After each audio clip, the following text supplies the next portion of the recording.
I believe in God our Father. I believe in Christ the Son. I believe in God our Father. I believe in Christ the Son. I believe in God our Father.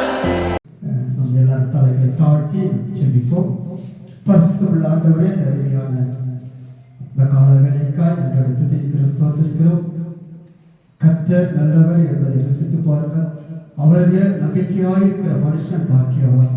கர்த்தர் மேல நம்பிக்கையாய் கொண்டிருக்கிற மனுஷன், உறுதியாய் கட்டி கொண்டிருக்கிற மனுஷன், கர்த்தரையே நம்பி வாழ்ந்து கொண்டிருக்கிற இஸ்ரவேல் ஜனங்களை பார்த்து கர்த்தர் ஆண்டவரை இன்று கண்ட எகிப்தியரை இனி காண மாட்டாய் என்று சொன்ன தேவன் ஆண்டவரே, கர்த்தருக்காய் பயந்து நடுக்கத்தோடும் பயத்தோடும் உங்களை தேடி ஓடி வருகிற பிள்ளைகளை அவர் வெறுமையாய் அனுப்பாதபடிக்கு கர்த்தர் அவர்களை ஆசீர்வதிக்க வேண்டும். ஆச்சரிக்கிறோம். வந்திருக்கிற பிள்ளைகளுக்கு ஆச்சரிக்கிறோம், ஒரு தடைப்பட்ட பிள்ளைகளுக்கு ஆச்சரிக்கிறோம், தேவ செய்திக்கு ஆச்சரிக்கிறோம், இதை பார்த்து கொண்டிருக்கிற பிள்ளைகளுக்கு ஆச்சரிக்கிறோம். ஆண்டவரே, கர்த்தர் பெரிய காரியங்கள் செய்ய ஆண்டவரே. இந்த இரண்டாவது ஆண்டவரே, இந்த 2025 ஆண்டவரே, இந்த டிசம்பர் மாசத்துல ஆண்டவர் உலகங்களுக்கு போய் சர்வ சிருஷ்டிக்கும் சுவிசேஷத்தை அறிவிக்க எங்களுக்கு ஒரு நல்ல தருணத்தை கொடுத்திருக்கிறீர் ஆண்டவரே. எங்களுடைய சூழ்நிலைகளை பார்க்காதபடிக்கு, எங்களுடைய வேலைகளை பார்க்காதபடிக்கு அநேக ஆத்மாக்களுக்கு ரட்சிப்புகளை கொண்டு வர நீங்கள் ஒரு நல்ல தருணத்தை கொடுத்திருக்கிறீர் ஆண்டவரே. கர்த்தர் பெரிய காரியங்கள் செய்யுங்க. பேசுகிற தாசனை மறைப்பதை வெளிப்படுத்துங்க, ஆசீர்வதிங்க, மகிமைப்படுத்துங்க. எல்லாவற்றையும் தாழ்த்தி ஒரு சமூகத்தில் ஒப்பு கொடுக்கிறோம். இயேசு கிறிஸ்து விளையாட்டு நாம் செலுத்துகிற நிச்சயம் நல்ல பிதாவே. ஹல்லேலூயா, ஹல்லேலூயா.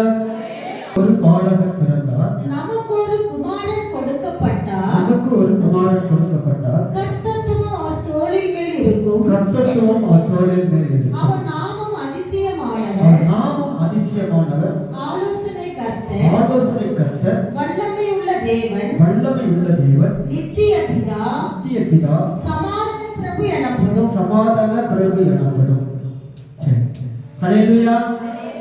சரி, மீண்டுமாக உங்கள் வாழ்க்கை நாம் வரவேற்கிறோம். இந்த தலைப்பு வந்து நமக்கு ஒரு பாலகன் பிறந்தார். உலகத்துல நமக்கு ஒரு பாலகன் பிறந்தார். பாலகன் சொன்னா இங்க வேதத்திலே நீங்க வாசிக்கும் பொழுது ஒரு 4 காரியங்களை குறித்து போடப்பட்டிருக்குது. வசனம் வந்து இது தீர்க்க தரிசன வசனம். இது வந்து இயேசு கிறிஸ்து பிறப்பார் அப்படின்னு சொல்லி பல தீர்க்க தரிசனங்கள் சொல்லப்பட்ட வசனம்.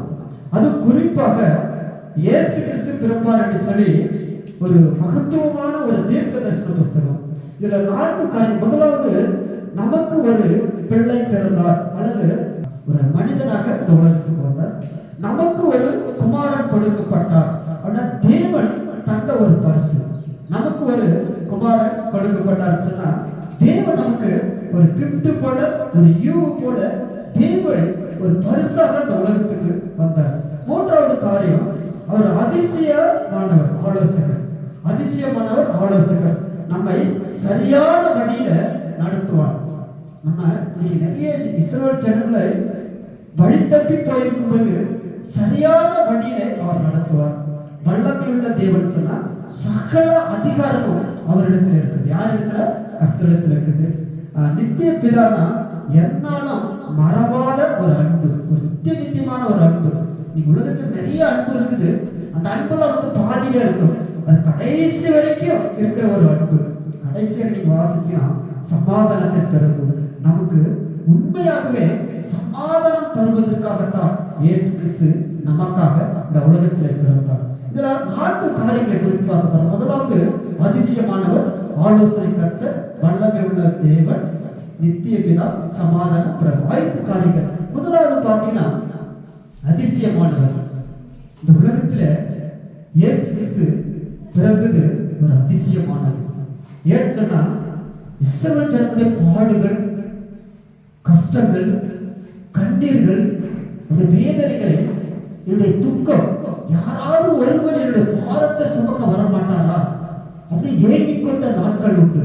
அவங்க அடிமைத்தனத்தில் வாழ்ந்து கொண்டு இருக்கப்பட்டு அந்த அடிமைத்தனத்தில் வாழ்ந்து இருக்கும்போது அவங்களுடைய வருகிற பாடுகளை குறித்து அவங்க இவ்வளவு நொறுக்கப்பட்டிருக்க வேலையில யாராவது ஒருவர் வந்து எங்களுக்கு விடுதலை கொடுக்க மாட்டாரா என்று சொல்லி ஏங்கிக் கொண்டிருந்த நாட்கள் உண்டு. அப்படிப்பட்ட நாட்களிலே தேவன் என்ன பண்ணாரா, இந்த உலகத்துக்கு அதிசயமானவராய் இந்த உலகத்துக்கு பிறந்தார். அல்லேலூயா. அதிசயத்தை செய்கிறவர் அந்த தேவன் ஒவ்வொரு நாளும் இந்த வாழ்க்கையில அதிசயங்களை செய்வார். இங்க நியாயாதிபதிகள் புஸ்தகம் 13ஆம் அதிகாரம் 18வது வசனம். கர்த்தருடைய தூதனானவர் என் நாமம் என்ன என்று கேட்டால் நீ கேட்க வேண்டியது என்ன? அது அதிசயம் என்றார். அது அதிசயம் என்றார். இங்க அதுக்கு முன்னாடி நீங்க வாசிச்சீங்கன்னா கர்த்தருடைய தூதன் நோக்கி நீ சொன்னத காரியம் நிறைவேறும் போது நாங்கள் உண்மை காணும்படிக்கு உடைய நாமம் என்ன என்று கேட்டார்கள். அதற்கு கர்த்தருடைய தூதன் சொல்லுகிறார், என் நாமம் என்ன என்று கேட்டதுக்கு வேண்டியது என்ன அதிசயமானவர். அவருடைய நாமம் வந்து அதிசயமானவர். ஆண்டவருடைய வார்த்தையை கேட்டு இங்க வாசித்தீங்கன்னா ஆண்டவருடைய நாமம் வந்து அதிசயமானது. அங்க கேட்கும்போது அவர் சொல்றாரு, என்ன உங்களுடைய நாமம் என்னன்னு கேட்கும்போது அவர் சொல்றாரு, என்னுடைய நாமம் வந்து எப்படிப்பட்டது, அதிசயமானது அப்படின்னு சொல்றாரு. ஏன் சொன்னா இங்க நீங்க வாசிக்கணும், அந்த 13ஆம் அதிகாரத்துல நீங்க வாசிக்கீங்கன்னா சிம்சோனை குறித்து தான் சொல்லப்பட்டிருக்குது. அந்த வசனத்துல நீங்க வாசித்தீங்கன்னா கர்த்தருடைய அவங்க தாய் தகப்பனுக்கு என்ன என்று கேட்கும்போது சொல்றாரு, ஆண்டவர் அந்த உலகத்துல ரட்சிக்கப்படி ஒரு மனிதன் பிறப்பான் அப்படின்னு சொல்லப்பட்டு அவன் நசரேயனாக இருப்பான், அவன் ஆண்டவருக்காக என்ன பண்ணான், விருத்த சேதனம் பண்ணப்படுவான் அப்படி சொல்லிட்ட பிறகு ஆண்டவர் அவருடைய நாமத்தை குறித்து சொல்றாரு. கர்த்தருடைய நாமம் என்ன? அவருடைய நாமம் அதிசயமானது. சிம்சோன் இஸ்ரவேல் ஜனங்களுக்கு அதிசயமானதுதான். அவருடைய வாழ்க்கை பார்த்தீங்கன்னா ஆண்டவர் என்ன பண்றார், கடைசியா அவருடைய வாழ்க்கை ஆண்டவருக்கு விரியமில்லாத ஒரு காரியத்தை செய்தான். ஆண்டவருடைய ஆண்டவருடைய வாழ்க்கையில நிறைய அற்புதங்களை செஞ்சிருக்கிறார். அவர் அதிசயமானவர் அப்படின்னு சொல்லப்பட்டிருக்கிறது. அவருடைய வாழ்க்கையில நிறைய அதிசயங்களை செய்து கொண்டே இருக்கிறார். நம்ம என்ன பண்ணோம்னா மறந்து போயிடுறோம். இங்க சங்கீதம் 72:18வது வசனம், ஸ்தோத்திரம் உண்டாவதாக, அவர் அதிசயங்களை செய்கிறவர், அதிசயங்களை அற்புதங்களை செய்கிறவர். அதுக்கு முன்னாடி நீங்க வாசித்தீங்கன்னா இஸ்ரவேல் ஜனங்களுடைய வாழ்க்கையை பார்த்தீங்கன்னா நிறைய அற்புதங்களை அடையாளங்களை செய்திருக்கிறார். பாருங்க, இஸ்ரவேல் தேவனாகிய கர்த்தர் அதிசயமானவர். இஸ்ரவேல் தேவனுடைய வாழ்க்கையில பார்த்தீங்கன்னா நிறைய அதிசயங்களை செஞ்சிருக்கிறார், நிறைய அற்புதங்களை செஞ்சிருக்கிறார். தாவீதுடைய வாழ்க்கையில பார்த்தீங்கன்னா நிறைய அற்புதங்களை செஞ்சிருக்கிறார். இது இந்த சாலமோன் தான் இதை பாடியிருப்பார், இந்த சங்கீதத்தை எழுதியிருப்பார். அப்படி எழுதும்போது அவர் சொல்லுகிறது என்னதுன்னா, அவருடைய மகிமை பார்த்து நமக்கு என்றைக்கும் ஸ்தோத்திரம் உண்டாவதாக, பூமி அவருடையது மகிமையால் நிறைந்திருக்கும்.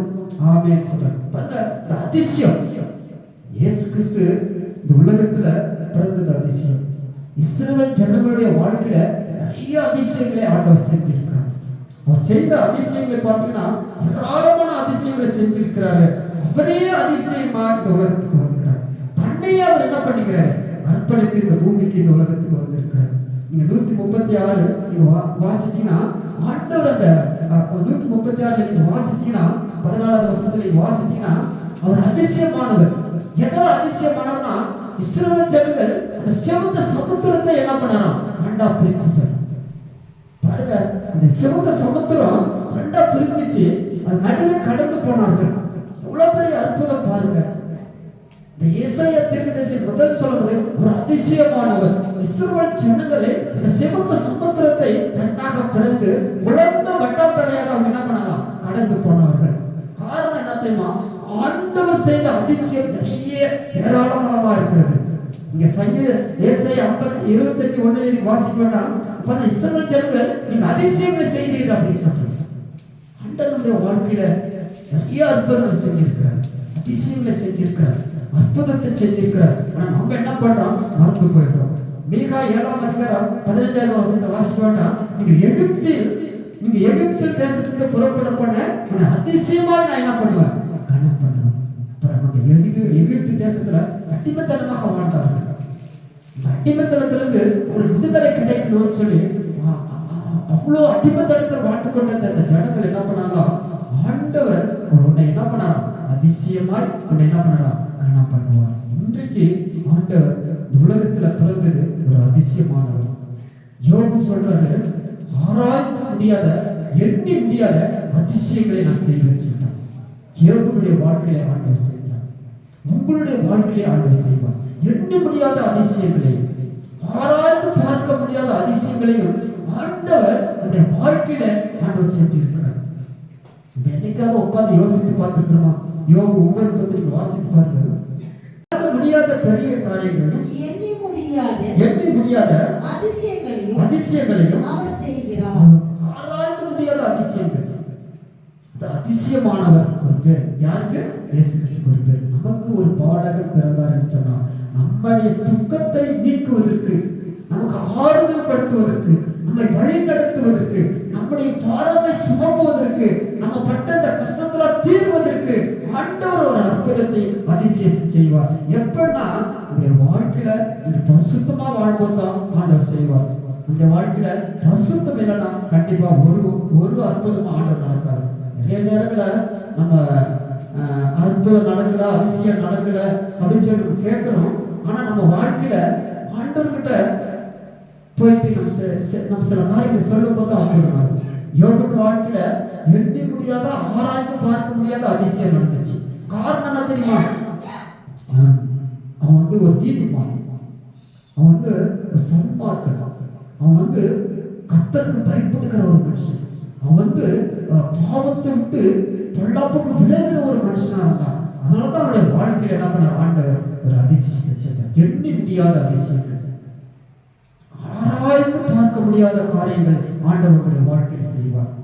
ஒரு தீர்மானம் எடுக்க, இயேசு கிறிஸ்து பூமிக்கு இந்த உலகத்துக்கு வந்த அதிசயம் ஆண்டவர் என்னுடைய வாழ்க்கையில ஆராய்ந்து பார்க்க முடியாத அற்புதங்களை அடையாளங்கள் செய்வார். சிம்சோன் கேட்கிறார், நம்ம அப்பா அம்மா கேட்கிறாங்க, கர்த்தருடைய நாமம் என்ன என்று கேட்கிறார். ஆண்டவர் சொல்றாரு, என்னுடைய நாமம் அதிசயமானதா இருக்கும். ஆண்டவர் உலகத்துக்கு வந்தது அதிசயம். இரண்டாவது காரியம், அவர் எப்படிப்பட்டவர் சொன்னார்? ஆலோசனை கர்த்தர். இன்னைக்கு நிறைய குடும்பங்கள் பார்க்கிறோம். நிறைய குடும்பங்கள், நிறைய இந்த உலகத்தினுடைய கிறிஸ்துவ பிள்ளைகள் உடைந்து போறது காரணம் என்ன தெரியுமா? நிறைய நேரக்கிட்ட நம்ம யார்கிட்ட போய் ஆலோசனை கேட்கிறோம்? துன்மார்க்கமான காரணத்தை போய் கேட்கிறோம். ஒரு ஜெபிக்காத மனிதன், பரிசுத்தமில்லாத மனிதன், ஆழத்துக்கு வராத மனிதன், தேவ சத்தியத்தை தெரியாத மனிதன் உலகத்தோட போய் நம்ம ஆலோசனை கேட்கிறோம். அதுதான் நம்ம விழுந்து போயிடறோம். ஏசாயா 28:29 வாசிங்க. கர்த்தராகிய உண்டாயிருக்கிறது, அவர் ஆலோசனையில் ஆச்சரியமானவர், செயல்களிலே மகத்துவம் உள்ளவர். பாருங்க, இது சேனைகளை கர்த்தரால் உண்டாயிருக்கிறது. ஏசாயா தீர்க்கதரிசி சொல்றாரு, அவர் ஆலோசனை ஆச்சரியமானவர். அவரு ஆலோசனை கொடுத்தார்னா சரியான நேரத்தில் ஆலோசனை கொடுப்பார். சாதாரணமாக கிடையாது. அவருடைய செயல்களை பார்த்தீங்கன்னா அது என்ன மகத்துவமானதா இருக்குது. அவருடைய செயல்கள் விவரிக்க முடியாதது. அவருடைய ஆண்டவர் செய்த ஏராளமான அற்புதங்கள், அடையாளங்களை பார்த்தீங்கன்னா அந்த அளவுக்கு விவரிக்க முடியாதா இருக்கும். அவர் ஆலோசனை தந்தார்னா எப்படிப்பட்ட ஆலோசனை? ஆச்சரியமா இருக்கும், அது அதிசயமா இருக்கும். மனுஷங்கிட்ட போய் கேட்கிறோம், இல்ல துன்மார்க்கிட்ட போய் கேட்கிறோம், நம்ம விழுந்து போயிடும். ஆலோசனை யார் கொடுக்கணும்? கர்த்தர் கொடுக்கணும். கர்த்தர்கிட்ட போய் கேளுங்க. இது நிறைய நேரத்துல நம்ம விழுந்து போறதுக்கு ஒரு காரணம் என்னன்னா, ஆலோசனை நாமளே ஒரு தீர்மானம் பண்ணி நாமளே ஒரு முடிவுக்கு வந்துடுவோம். அப்படி நம்ம வராதபடிக்கு ஆலோசனை ஆண்டவர்கிட்ட போய் கேட்கணும். அவனுடைய வாழ்க்கையில பார்த்தீங்கன்னா அவன் இரவும் பகலும் ஆண்டவரை நோக்கி கேட்பான். ஒரு யுத்தத்துக்கு போகட்டும், ஆண்டவருடைய சமூகத்தில் போய் கேட்பான். நான் தான் கர்த்தர் சொல்றாரு, இது சங்கீதம் 16:7 வாசிங்க. எனக்கு ஆலோசனை தந்த கர்த்தரையே துதிப்பேன். எனக்கு ஆலோசனை தந்த கர்த்தரையே நான் துதிப்பேன். ராக்காலங்களிலும் என் உள்ள பிரியங்களையும் உண்டாக்கும். பாருங்க, எனக்கு கொடுத்த கர்த்தர், எனக்கு ஆலோசனை தந்தவர் யாரு? கர்த்தர். என்னை வழிநடத்துகிறவர் யாரு? இயேசுப்பா. என் குடும்பத்தை நடத்துகிறவர் யாரு? இயேசுப்பா. எனக்கு ஆலோசனை தருகிறவர் கர்த்தர். எனக்கு ஆலோசனை தந்து நான் கர்த்தரையே நான் துதிப்பேன். சொல்றார், நான் எக்காலத்திலும் நான் கர்த்தரையே துதிப்பேன் அப்படின்னு சொல்றார். என் நாவில் அவர் துதியும் அவர் கொடுக்கிறார். இந்த நிறைய குடும்பங்கள் விழுந்து போறது காரணம் என்னன்னா சுயமாக ஆலோசனை எடுப்பாங்க. ஆண்டவர்கிட்ட போய் கேட்கறது ஜெபம் பண்றதுல ஏனாவது உலகத்தோட கூட ஒத்து போகிறவளா இருப்பாங்க. நான் சங்கீதக்காரன் சொல்றாரு, எனக்கு ஆலோசனை தந்த கர்த்தரையே நான் துதிப்பேன். ஆண்டவர்கிட்ட போய் நான் கேட்கணும். இந்த ஆண்டவர்கிட்ட போய் கேளுங்க, அது அவர் கொடுக்குற ஆலோசனை நல்ல ஆலோசனை இருக்கும். இன்னொரு சங்கீதம் 32:8 சொல்ற, நான் உனக்கு போதித்து நீ நடக்க வேண்டிய வழி உனக்கு காட்டுவேன், என் கண்ணை உனக்கு ஆலோசனை நான் உனக்கு போதித்து நீ நடக்க வேண்டிய வழியை உனக்கு காட்டுவேன். உன்மேல் என் கண்ணை வைத்து உனக்கு ஆலோசனை சொல்லுவேன். நமக்கு ஆலோசனை சொல்கிறார். ஆண்டவர்கிட்ட நம்ம போய் கேட்கிறோம், நான் உனக்கு போதித்து நான் உன்னை வழி நடத்துறேன். ஒரு தாய் தகப்பன் தன் பிள்ளையை சுமப்பது போல நான் உனக்கு போதித்து நீ நடக்க வேண்டிய வழியை, நீ எங்க போன எங்க வரணும் என்ன செய்யணும் ஏது செய்யணும் சொல்லி ஆண்டவர் நீ நடக்க வேண்டிய வழிகளை உனக்கு காட்டுவேன்னு சொல்ற. இஸ்ரவேல் ஜனங்களை பார்த்தீங்கன்னா அவங்களோட மேகஸ்தம்பம் அக்னிஸ்தம்பம் ஆண்டவர் வழி நடத்திட்டு போனார். ஆண்டவர் அழகாக வழி நடத்திட்டு போனார். அப்ப ஆண்டவர்கிட்ட போய் நம்ம ஆலோசனை கேட்கணும். கர்த்தர்கிட்ட போய் நம்ம ஆலோசனை கேட்கணும். உனக்கு நான் போதித்து நடக்க வேண்டிய வழியெல்லாம் அந்த வசனம் உண்மையில என் கண்ணை வைத்து உனக்கு ஆலோசனை சொல்லுது. ஆண்டவர் நமக்கு ஆலோசனை கேட்கணும். நம்ம யாருக்கிட்ட போய் ஆலோசனை கேட்கிறோம்? ரொம்ப ரொம்ப முக்கியமானது, ஒரு பரிசுத்தவான்கிட்ட நல்ல ஜெபிக்கிறவங்கிட்ட ஆவிக்குரிய சகோதரர்கிட்ட போய் நீங்க ஆலோசனை கேளுங்க. அந்த ஆலோசனை ஆசீர்வாதமா இருக்கும். ஏசப்பா அவர் ஆலோசகராக இந்த உலகத்துக்கு வந்தார். முதலாவது அதிசயம், இரண்டாவது ஆலோசனை கர்த்தர். ஆலோசனை அல்லது ஆலோசனை இல்லாத அல்லது அந்த இடத்துல வந்து சீர்கெட்டதா போயிடும். நிறைய குடும்பங்கள் ஆலோசனை இல்லாம அந்த குடும்பம் என்ன சீர்கெட்டதா போயிடும். நீதிமொழிக்கு பார்த்தீங்கன்னா 24:5 வாசினா, நல்ல யோசனை செய்து யுத்தம் பண்ணுங்கள், ஆலோசனையால் அநேகர்களுக்கு ஜெயம் கொடுக்குமா. நீங்க ஆலோசனை கேட்டு அதன்படி நடந்தீங்கன்னா உங்களுக்கு என்ன கிடைக்கும்? ஜெயம் கிடைக்கும். ஆலோசனை இல்லாத இடத்துல சீர்கெட்டதா இருக்கும். ஆலோசனை எங்க இருக்குதோ நீங்க ஆண்டவர் பிள்ளைகிட்ட போய் ஆலோசனை கேட்டீங்கன்னா ஆண்டவர் உங்களுக்கு என்ன பண்ணாரா? ஜெயத்தை கொடுப்பாரா. ஆலோசனை இல்லாம செய்யாதீங்க. நல்ல யோசனை யோசிங்க. நல்ல யோசனை பண்ணி நீங்க யுத்தத்துக்கு பண்ணா உங்களுக்கு என்ன கிடைக்கும்? வெற்றி கிடைக்கும். ஜனங்களை பார்த்து தான் சொல்கிறார். சாலமோன் எழுதும்போது தான் சொல்றாரு, நீங்க யோசனை எப்படிப்பட்ட யோசனையா இருக்கு, நல்ல யோசனை பண்ணுங்க. அது யுத்தத்துக்கு உங்களுக்கு ஆலோசனைக்காரா இருப்பார். அநேகருடைய ஜெயம் கிடைக்கும். ஆலோசனை கேட்கணும். எல்லாருக்கிட்டையும் கேட்கணும். யாருக்கிட்ட கேட்கணும்? பரிசுத்தம் உள்ளவங்க. அவங்களுடைய வாழ்க்கை பாருங்க, அவங்களுடைய குடும்பத்தை பாருங்க, அவங்க சாட்சியா இருக்கிறாங்களா அப்படிப்பட்டவங்களை போய் ஆலோசனை கேட்க. துன்மார்களுடைய ஆலோசனை கேட்காதீங்க, அது விழுந்து போயிடுவீங்க. அதனால அந்த ஆலோசனை இல்லாத இடத்துல சீர்கெட்டதா இருக்கும். குடும்பமா இருக்கட்டும், சபையா இருக்கட்டும், எதுவா இருக்கட்டும், எல்லா காரணத்தையும் நீங்க ஆலோசனை ஆண்டவர்கிட்ட போய் கேளுங்க. கர்த்தர் உங்களுக்கு ஆலோசனை கொடுப்பார். மூன்றாவதாக ஒரு வல்லமையுள்ள தேவன். நமக்கு ஒரு பாடகன் இந்த உலகத்தில் இருக்கிறார். அவருடைய நாமம் அதிசயமானது. இரண்டாவது ஆலோசனை கர்த்தர், நமக்கு அவர் ஆலோசனை கர்த்தர். மூன்றாவது அவர் வல்லமையுள்ள தேவன். சாதாரணமான தேவனா கிடையாது. அவர் வல்லமை உள்ள தேவன். சர்வத்தின் உலகத்தை படைத்து ஆண்டவர், சர்வலோகத்தின் உலகத்தை படைத்தவர். ஒரு வல்லமை உள்ள தேவன். ஆபிரகாமுக்கு தரிசனத்தை கொடுப்பது, நான் வல்லமை உள்ள தேவன், எனக்கு முன்பாக நீ உத்தமமா நடந்து போ அப்படின்னு சொல்றேன். ஆண்டவர் அவருக்கு தரிசனத்தை கொடுப்பார். இன்னைக்கு நம்ம அசாதாரணமா இருக்கிறோம், ஏனோதானமா இருக்கிறோம். அவர் சர்வத்தின் படைத்தவர். நீங்க செப்பனியாவை வாசிக்கினா, செப்பனியா 3ஆம் அதிகாரம் 17வது வசனம். நடுவில் இருக்கிறார். நடுவில் இருக்கிறார். அவர் வல்லமை உள்ளவர். அவர் வல்லமை உள்ளவர். அவர் ரட்சிப்பார். அவர் ரட்சிப்பார். அவர் முன்பேரில் சந்தோஷமாய் மகிழ்ந்து நம்முடைய அன்பின் நிமித்தம் அமர்ந்திருப்பார். நமக்கு இருப்பார். அவர் முன்பேரில் கெம்பீரமாய் களிகூர்ந்து உன் சபையில் கெம்பீரமாய் களிகூர்வார். உன் தேவனாய் கர்த்தர் நடுவிலே இருக்கிறார். உன் தேவனாகிய கர்த்தர் உன் நடுவிலே இருக்கிறார். அவர் வல்லமை உள்ளவர், நம்ம கூடவே இருக்கிறார்.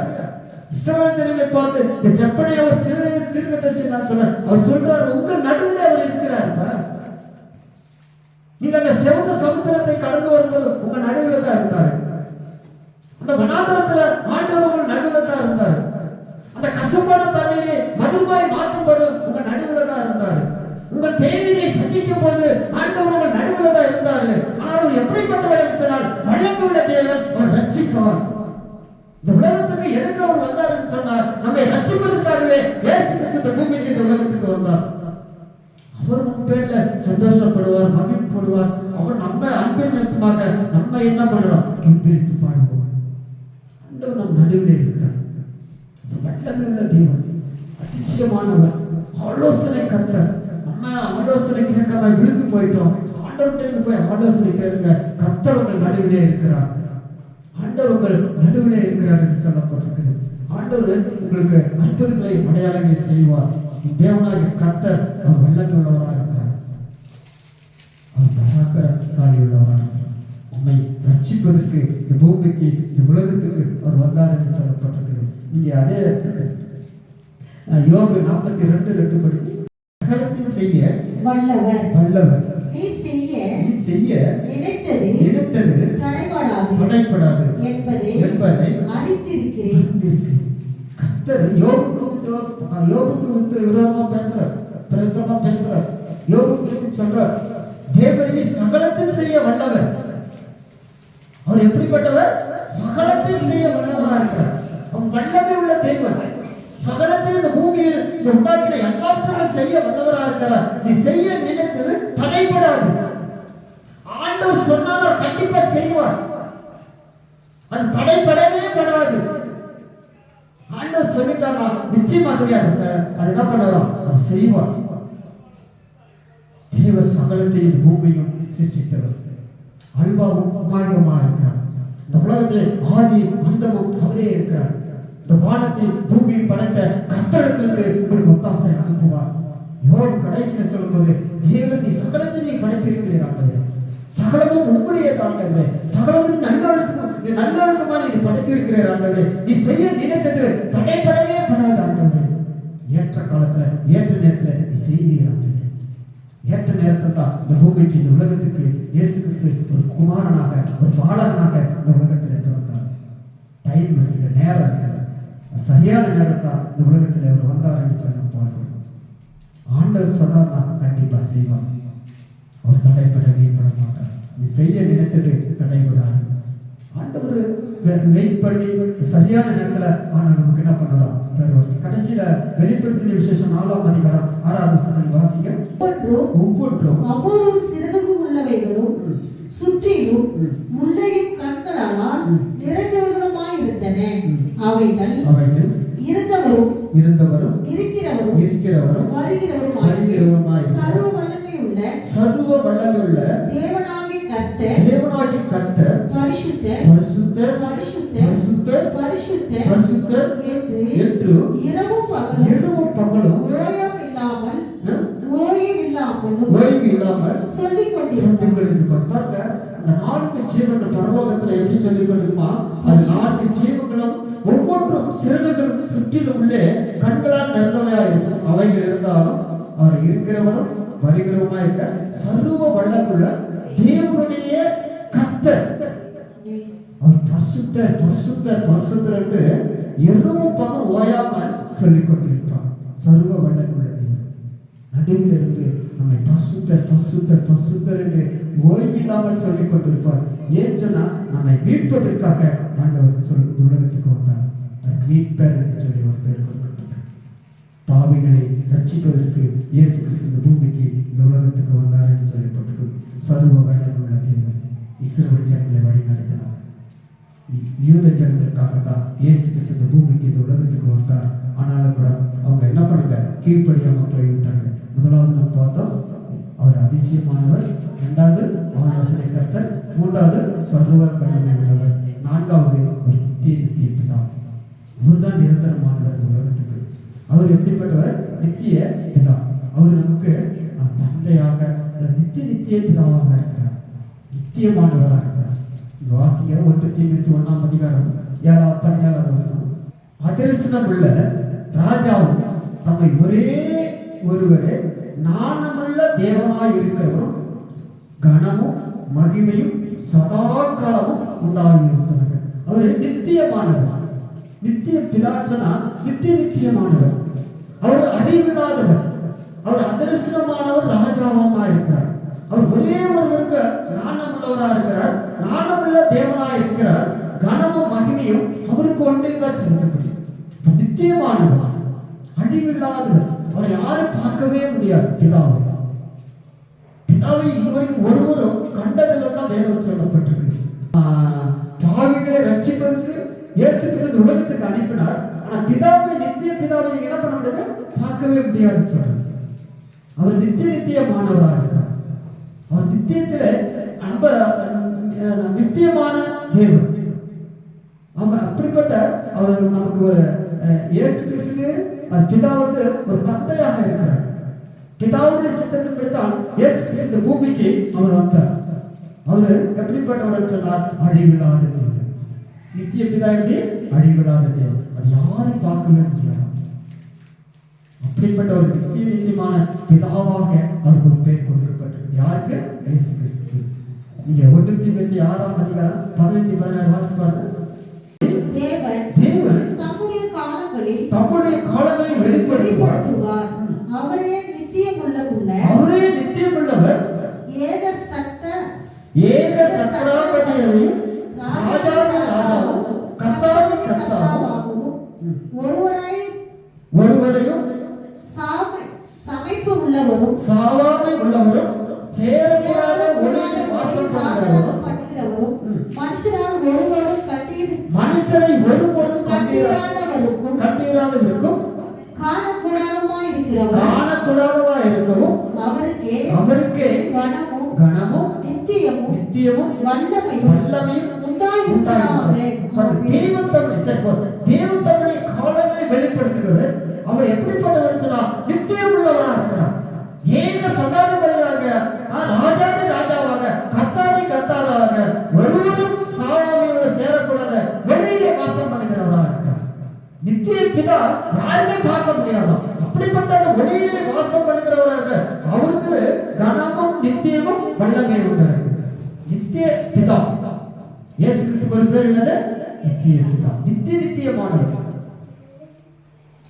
நித்தியமானவர். இந்த வாசிக்கினா அவரு ராஜாதி ராஜாவும் கர்த்தாதி கர்த்தாவும் ஒருவரும் சேரக்கூடாத வழியிலே வாசம் பண்ணுகிறவராக இருக்கிறார். அவர் கனம், அவர் நித்திய வல்லமை உள்ளவர். நித்திய பிதா ஆண்டவர். நித்திய பிதா அவர் நித்தியமாக வழி நடத்துகிறவராக இருக்கிறார். அவர் நித்தியத்தில் வழி நடத்துகிறவராக இருக்கிறார். 1 யோவான் 1ஆம் அதிகாரம் 2ஆம் வசனப்படி பற்றி சாட்சி குறித்தும் தன் கண்ட யாவற்றையும் சாட்சியாக அறிவிக்கிறார். யோவான் முதல் வசனத்தை நீங்க வாசிச்சீங்கன்னா அங்க யோவானுக்கு எழுதும்போது சொல்றார். என்ன சொல்றாருன்னா அவர் நியாயாதிபதியாக இருக்கிறார். இவர் தேவனுடைய வசனத்தை குறித்து, யாரை குறித்து நீங்க சாட்சி சொல்றோம்? தேவனுடைய வசனத்தை குறித்தும் இயேசு கிறிஸ்து பற்றி சாட்சி குறித்தும் தன் கண்டவனை குறித்தும் சாட்சி அறிவிக்கிறார். இன்னைக்கு நம்ம சாட்சி எப்படிப்பட்ட ஒரு சாட்சியா இருக்குது? இன்னைக்கு நம்முடைய சாட்சி எப்படிப்பட்ட சாட்சி உள்ளதா இருக்குது? ஒரு நல்ல சாட்சி இருக்கிற குடும்பத்துல வேலை செய்கிறதுல இங்க பாரு, இயேசு கிறிஸ்து பற்றி சாட்சி குறித்தும் நான் கண்ட யாவற்றையும் சாட்சியாக அறிவித்தார். ஆண்டவரங்க ஒரு சாட்சி கொடுக்கிறார். யாரை குறித்து சாட்சி கொடுக்கிறார்? இயேசு கிறிஸ்து குறித்து சாட்சி. அவருடைய வார்த்தை குறித்து, அவருடைய சாட்சி குறித்து, வசனத்தை குறித்து சாட்சி கொடுக்கிறார். நீங்க நம்ம அப்படிப்பட்ட ஒரு சாட்சி உள்ள ஒரு வாழ்க்கை வாழும். அவர் நித்தியமானவர். பிதாவை யாரும் பார்க்க முடியாது. இயேசு கிறிஸ்து பார்த்தா பிதாவை பார்த்த மாதிரி 2 பேரும் ஒன்றாகத்தான் இருக்கிறாரு. ஆனால் கூட ஆண்டவர் என்ன சொல்றாருன்னா, நம்ம அந்த உலகத்துல வாழ்கிற நாட்களிலே தேவனுடைய வசனத்தை குறித்து, இயேசு கிறிஸ்துவை பற்றிய வசனத்தை குறித்து நம்ம சாட்சியாக இருக்கணும். அநேக குடும்பங்கள் இன்னைக்கு சாட்சி இல்லாத ஒரு குடும்பமா பார்க்கணும். இயேசு கிறிஸ்து இந்த உலகத்துக்கு பிறந்தது ஆலோசனை கர்த்தர், அதிசயமானவர், அடுத்தது நித்தியமானவர், வல்லமை உள்ளவர். நாம் மறந்து போயிடுறோம். சிறுவன் ஜனங்களுக்கு ஆண்டவர் நினைப்பூட்டுகிறார். இந்த ஏசாயா தீர்க்கதரிசி சொன்னதை நினைப்பூட்டுகிறார். அவங்க இஸ்ரவேல் ஜனங்களுடைய அந்த பாடுகளை குறித்தும் அவர்கள் பட்ட அந்த எல்லாத்தையும் குறித்து நினைப்பூட்டுகிறார். எப்படிப்பட்டவர்? உங்கள் நடுவிலே அற்புதங்களை அடையாளங்களை செய்தவர். உங்கள் ஆண்டவர் உங்களை பாதுகாத்தவர். உங்களை உங்களை அதிசயமாய் கனம் பண்ணின தேவன். அப்படிப்பட்ட இந்த உலகத்துக்கு ஒரு பாலகனாக ஒரு குமாரனாக பிறந்திருக்கிறார் என்று சொன்னால் அவர் நித்தியமானவராக இருக்கிறார்.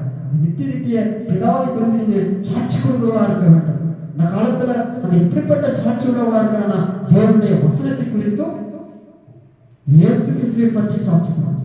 2000 வருஷங்களுக்கு முன்பாக இந்த பூமிக்கு இந்த உலகத்துக்கு பிறந்தார். இப்ப பிறக்கல 2000 வருஷங்களுக்கு முன்பாக பிறந்தார். யாருக்காக? இஸ்ரவேல் ஜனங்களுக்காக. அவங்களுக்கு ஆறுதல் கொடுப்பதற்காக, அவங்களுடைய துக்கத்தை நீக்குவதற்காக, அவங்களுடைய கண்ணீரை நீக்குவதற்காக இயேசு கிறிஸ்து உலகத்துக்கு பிறந்தார். ஆனாலும் கூட அவங்க ஏற்றுக்கொள்ளாதவர்களாக போயிருக்காங்க. இன்னைக்கு நம்ம ஆண்டவரை ஏற்றுக்கொண்டு இருக்கிறோம். இந்த கடைசி காலத்தில் இருக்கிறோம். தேவனுடைய வசனத்தை குறித்து சொல்லுங்க. அவருடைய இயேசு கிறிஸ்து பற்றி இந்த சாட்சியை பற்றி சொல்லுங்க. அது கீழே ஒரு வசனம் இருக்குது. ஏன்னா 3வது வசனம் வாசித்து பாருங்க. இந்த தீர்க்க தரிசன வசனங்களை வாசிக்கிறதும் கேட்கிறதும் இதை எழுதுகிறவர்களை கைக்கொள்கிறவர்கள் பாக்கியவான். அதுக்கு முன்னாடி 2வது வசனம், இவன் தேவனுடைய வசனத்தை குறித்து தேவனுடைய வசனத்தை குறித்து இயேசு கிறிஸ்துவை பற்றியும் சாட்சியை குறித்தும் நான் கண்ட எல்லாவற்றையும் சாட்சிகளை அறிவித்தார். அடுத்த வசனம் இப்ப படிக்கும். இந்த தீர்க்க தரிசன வசனங்கள் வாசிக்கிறவர்களும் கேட்கிறவர்களும் இதில் எழுதுகிறவர்களும் பாக்கியவான்கள். காலம் சமீபமாக இருக்கிறது. இந்த வசனத்தை நம்ம கேட்கிறோம். இந்த தீர்க்க தரிசனத்தை கேட்கிறோம். என்ன தீர்க்க தரிசனம்?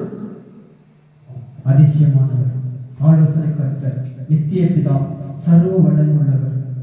கேட்கிறவர்கள் 2000 வருஷங்களுக்கு முன்பாக. அதுக்கு முன்னாடி தான் ஆதியாகமத்திலிருந்து இயேசு கிறிஸ்து பெத்லகேமில் நாசரேத்துல பிறப்பார் சொல்லப்பட்டிருக்கு. நிறைவேறாது வசனம் சொல்லப்பட்டது, அது நிறைவேறப்பட்டிருக்கு. கேட்கிறோம். ஆனால் அதன்படி நடக்கிறோமா? இந்த தீர்க்க வசனங்களை வாசிக்கிறோம் கேட்கிறவர்களும் இதில் எழுதியவர்களுக்கு கைக்கொள்ளுங்கள் பாக்கியவான்கள். நாம் கேட்கிறோம், அது விட்டு விடாதபடிக்கு மற்றவர்களுக்கு போய் என்ன பண்ணணும்? சொல்லணும். இந்த தேவனுடைய வசனத்தை சொல்லி இருக்குது. தேவனுடைய வசனம் சொல்லி இருக்குது. இயேசு கிறிஸ்துவை பற்றி நீங்க சாட்சி கொடுங்க. நமக்காக ஒரு பாலகன், ஒரு குமாரன் நம்ம குடும்பத்துல நம்ம பிள்ளைகளை பிறந்திருக்கிறோம். நம்ம பிள்ளைங்க பிறந்தாங்க, நம்ம தாய் தலைமுறை பேர் சொல்றாங்க. இந்த உலகத்தின் ரட்சகர் பிறந்திருக்கிறார். நம்ம போய் சொல்லணும். கடைசியாக நீங்க அந்த அதிகாரத்துல வாசித்தீங்கன்னா என்ன சொல்லப்பட்டிருக்கு? சமாதானத்தின் தேவன், சமாதான பிரபு. அது ரொம்ப ரொம்ப முக்கியமானது. கடைசியில எபேசியர் 2ஆம் அதிகாரம் 14வது வசனம் இருக்கிறார். இரு திரையும் ஒன்றாக்கி பகையை என்ற பிரிவினைகளை ஆக்கி நடிச்சு உடல் தகர்த்தினார். நமக்கு சமாதானத்துக்கு எதிராக இருக்கிறது யாரு? சாத்தான். இந்த சாத்தானை அவர் என்ன பண்ணாராம்? சிலுவையிலே வெற்றி சிறந்தார். இந்த வசனத்துக்கு அப்படியே சொல்ல 14வது வசனம் 15 16 வாசித்தீங்கன்னா பகையை சிலுவையிலே கொன்று அதனால இருத்தரையும் ஒரே சரிமா தேவனுக்காக ஒப்பு கொடுத்தார். அல்லாமலும் அவர் வந்து துயரமா இருந்து உங்களுக்கு சமீபமாய் இருந்தவர்களுக்கு சமாதானத்தை சுவிசேஷமாய் அறிவித்தார். சமாதானத்தை சுவிசேஷமாய் அறிவித்தார். இயேசு கிறிஸ்து பிறந்தது எதுக்கு சொன்னா சாத்தானை சிலுவையிலே கொன்றார். சாத்தானை வெற்றி சென்றார். அந்த சிலுவையில இயேசு கிறிஸ்து ஒரு சமாதான பிரபு. அப்படின்னா இந்த உலகத்தை ஆளுகிறவர்.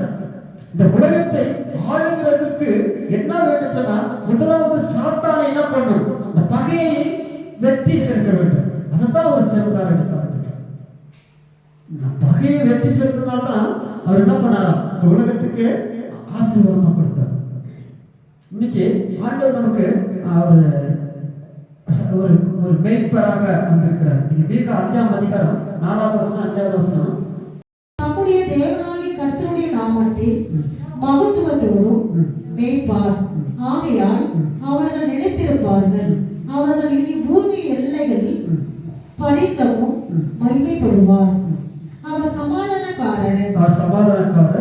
ஆசாரியர் அவருடைய ஆசாரியர் தம்முடைய தேசத்திலே வரும் பொழுது நம்முடைய அரண்மனைகளை மிதிக்கும் போது 7 பேய்ப்பர்களையும் மனுஷர்களில் 8 அதிசயங்களையும் அவனுக்கு விரோதமாக இந்த வசனத்தை நீங்க வாசித்தீங்கன்னா ஒரு சமாதானத்தின் தேவன் அந்த மீகாவை நீங்க வாசித்தீங்கன்னா அந்த வசனத்தை நீங்க வாசித்தீங்கன்னா அவர் நல்ல ஒரு மேய்ப்பராக இருந்தார். அவருடைய மேய்ப்பர் அவர் வல்லமை உள்ள தேவன், மகத்துவம் உள்ள தேவன். அவர் இந்த உலகத்திலே ஆட்சி செய்யும் பொழுது அவருக்கு சமாதானத்துக்கு எதிராக சில தடைகள் வரும். அதனால்தான் சொல்றாரு, அவர் எங்களுக்கு சமாதானம் தேவன். எங்கள் தேசத்தில் எதிரிகள் வந்தாலும் அவர் எங்கள் கோட்டைக்குள்ள நுழையாம அவர் என்ன பண்ண தேவன் அவருக்கு மேய்ப்பராக ஒரு தலைவராக என்ன பண்ணுவார், பாதுகாத்துக் கொள்வார். அப்படின்னா இயேசு கிறிஸ்து உலகத்துக்கு வருவது ஒரு மேசியா. அது எதுக்கு வருதுன்னா சமாதானத்துக்காக அந்த உலகத்துக்கு வந்தார். நமக்கு நிறைய எதிரிகள் இருக்கும். அந்த எதிரிகளை வெற்றி செய்யணும்னா ஆண்டவர் இயேசு கிறிஸ்து மூலம் தான் நமக்கு வெற்றி உண்டு. அவர் மூலமா தான் நமக்கு என்ன கிடைக்கும், வெற்றி கிடைக்கலன்னா நமக்கு கிடைக்காது. அதனால்தான் அவருக்கு கடைசியில் அவர் சொன்னாருன்னா அவர் சமாதான பிரபு அப்படின்னு சொல்லப்பட்டிருக்கு. அவர் தேவன். நீங்க 1 வாசித்தீங்கன்னா தேவன் காலத்துக்கு மட்டும் தேவமா இராமல் ஆண்டவர் நமக்கு சதா காலமும் அவர் எப்படிப்பட்டவரா இருக்கிறார்னா தேவனா இருக்கிறார்.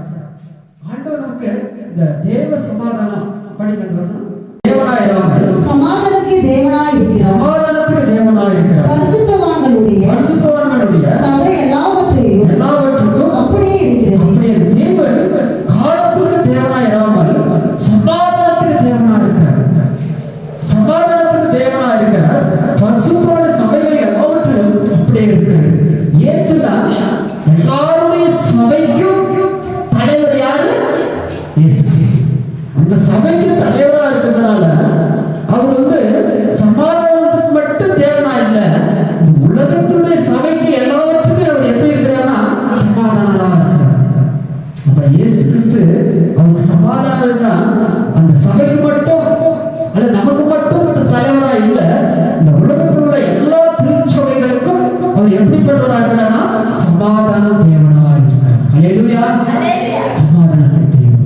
இந்த பிலிப்பியர்ல 4:7 வாசிக்கினா ரொம்ப முக்கியமானது சொல்றாரு. பிலிப்பியர் 4:7 வேதாக தேவ சமாதானம் உங்கள் இருதயங்களையும் உங்கள் சிந்தனைகளையும் கிறிஸ்து இயேசுவுக்குள் காத்துக்கொள்ளும். தேவ சமாதானம் உங்கள் இருதயங்களையும் உங்கள் சிந்தனைகளையும் இயேசு கிறிஸ்து காத்துக்கொள்வார். தேவ சமாதானம் நமக்கு வேண்டும். உலகத்தினுடைய சமாதானம் உண்டு, உலகத்துல நிறைய சமாதானம் இருக்குது, அது வேற. ஆனா தேவனுடைய சமாதானம் உங்களுக்கு வேண்டும். அப்ப தேவனுடைய சமாதானம் உங்களுக்கு வேணும் என்று சொன்னால் நீங்கள் ஒன்றுக்கும் கவலைப்படாமல் எல்லாவற்றையும் குறித்து உங்கள் விண்ணப்பங்கள் சகோதரர்கள் உங்களுடைய ஜெபத்தில் வேணும்னா தேவனுக்கு தெரியும். உங்களுக்கு தேவ சமாதானம் வேண்டும் என்று சொன்னார் இந்த உலகத்துக்கு அவர் எப்படிப்பட்டவராக உலகத்துக்கு வந்தார் என்று சொன்னால் தேவ சமாதானம் சமாதான பிரபு. மீகாவில் வாசித்தீங்கன்னா அவர் மேய்ப்பர் என்று சொன்னால் ஒரு மனசாட்சி செய்கிறவராக எதிரிகளை முறியடிக்கும்படியாக ஒரு நல்ல மேய்ப்பர் தன் ஆடுகளுக்காக ஜீவனை கொடுக்க வந்திருக்கிறார். நமக்கு ஒரு நமக்கு ஒரு குமாரன் உலகத்தில் கொடுக்கப்பட்டால் தத்துவத்தும் ஒரு தோழில் மேல் இருக்கும் என்று சொன்னால் இந்த உலகத்தை ஆளுகிற தேவன், இந்த உலகத்தை ஆளுகிற தேவனுக்கு சர்வத்தையும் இந்த உலகத்தை அவர் ஆளுகிற தேவனா இருக்கிறதுனால்தான் அவருக்கு அப்படிப்பட்ட பேர்கள் கொடுக்கப்பட்டிருக்கு.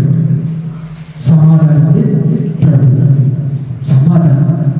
இது எத்தனை குடும்பங்களிலே சமாதானம் இல்லாமல் இருக்கிறது. கொஞ்சம் யோசித்து பார்த்தோம். மேய்ப்பர்கள் மந்தை காத்துக் கொண்டிருக்கும்போது அவர் சொன்ன ஒரு வார்த்தை, உன்னதத்தில் தேவனுக்கு மகிமையும் பூமியிலே சமாதானம் உண்டாவதாக. உன்னதத்துல தேவனை மகிமைப்படுத்திக் கொண்டிருக்கிறார்கள். பரலோகத்தில் ரட்சிக்கப்பட்ட பசுத்தவான்கள் பரலோகத்தில் ஆண்டவர் துதித்துக் கொண்டிருக்கிறார்கள். ஆனா அந்த பூமியிலே என்ன கிடையாது, சமாதானம். ஒரு மேய்ப்பர்கள் தன்னுடைய சமாதானத்தை அவர் வெளிப்படுத்தினார். சமாதானக்காரர் உலகத்துக்கு பிறந்திருக்கிறார், உலகத்தில் பிறந்திருக்கிறார். அதுதான் சொல்றாரு, அப்படி எல்லாத்துக்கும் மேலான தேவ சமாதானம் உங்களுக்குள்ள இருக்கும். தேவ சமாதானம் உங்களுக்குள்ள இருக்கும்போது தான் ஆசீர்வாதம். தேவ சமாதானம் உங்கள் இருதயங்களையும் உங்கள் சிந்தனைகளையும் இயேசு கிறிஸ்துவுக்குள் காத்துக்கொள்வோம். இருதயத்தில் சமாதானம் மற்றவர்கள் பற்றி நம்ம கவலைப்படுறோம். நம்ம குடும்பத்தில் வேலை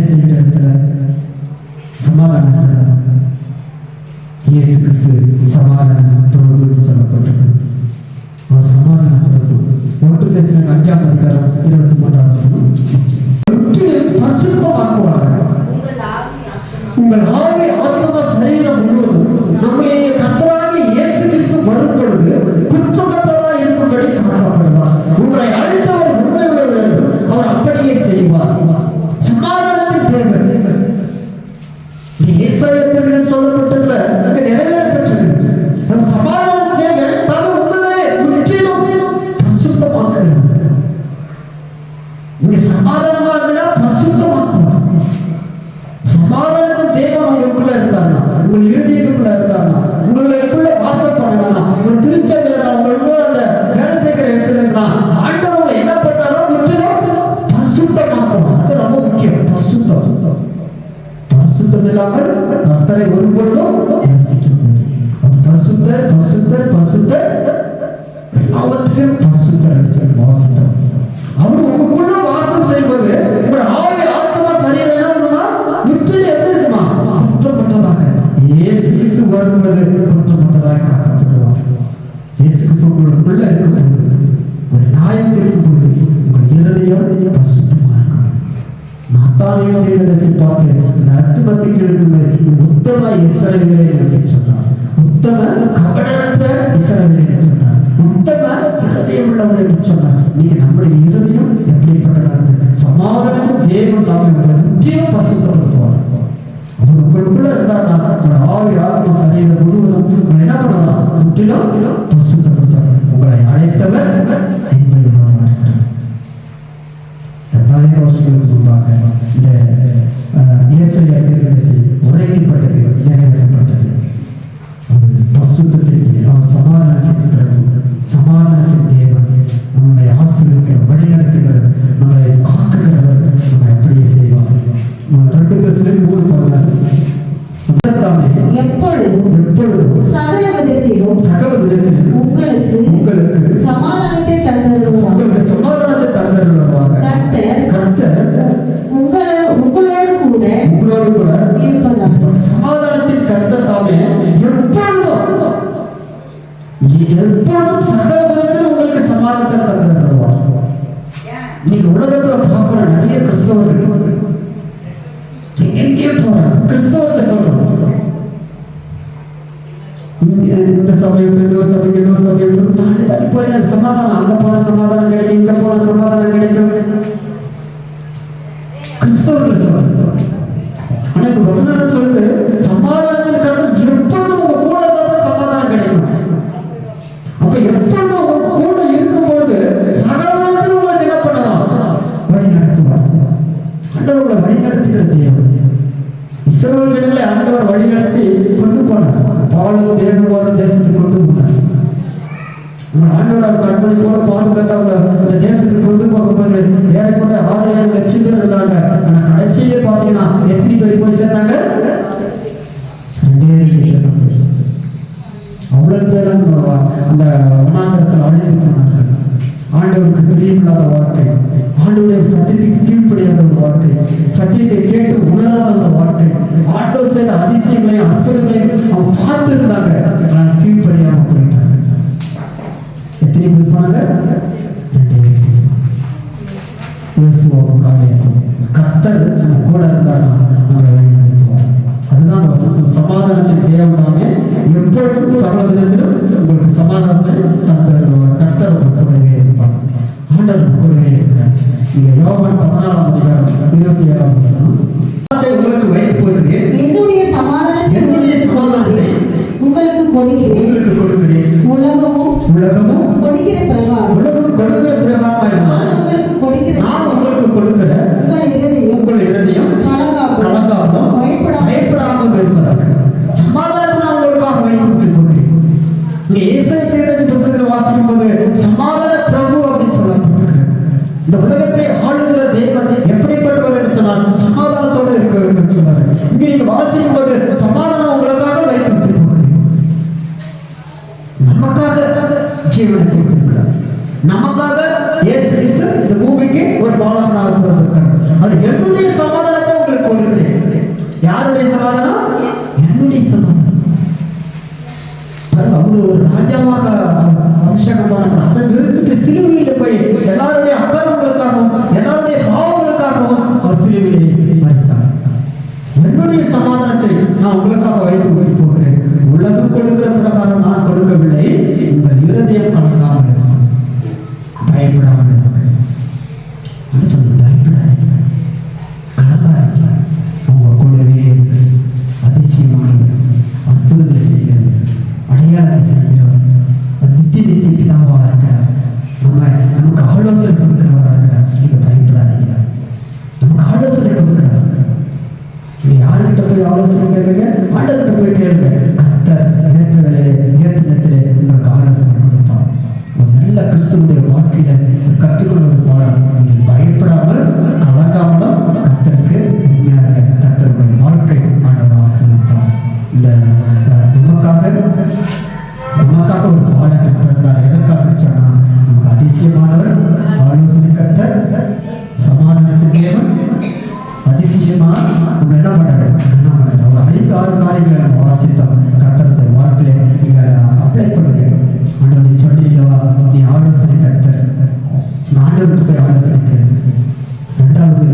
வல்லமை உள்ள தேவன், அற்புதங்களை அடையாளங்களை செய்திருக்கிறீங்க, என்னுடைய வாழ்க்கையில குடும்பத்தை செய்திருக்கிறீங்க. ஒரு நித்திய பிதா, தந்தையாக தந்தையாக இருக்கிறார்.